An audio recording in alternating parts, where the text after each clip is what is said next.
بسم اللہ الرحمن الرحیم۔ السلام علیکم ورحمۃ اللہ وبرکاتہ۔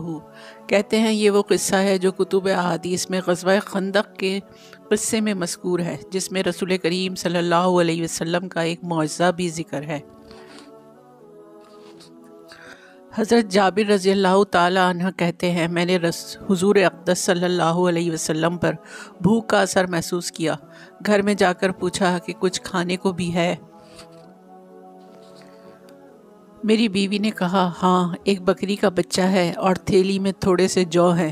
میں نے بکری کے بچے کو ذبح کیا اور بیوی نے جو پیس کر آٹا گوندھا، گوشت دیگچی میں پکنے کے لیے رکھ کر میں محبوب خدا صلی اللہ علیہ وسلم کی خدمت میں حاضر ہوا۔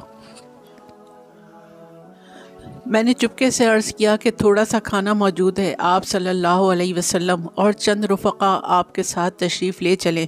رسول پاک صلی اللہ علیہ وسلم نے یہ سنتے ہی تمام اہل خندق میں، جو تقریباً 1000 آدمی تھے، اعلان فرما دیا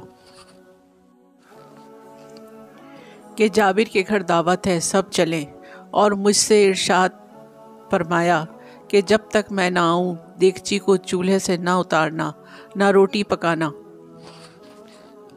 جب حضور اکرم صلی اللہ علیہ وسلم تشریف لے آئے تو دیگچی پر دم کیا، جس کی وجہ سے اس قدر برکت ہوئی کہ اس دیگچی میں سے برابر سالن نکلتا رہا اور آٹے سے برابر روٹیاں پکتی رہیں۔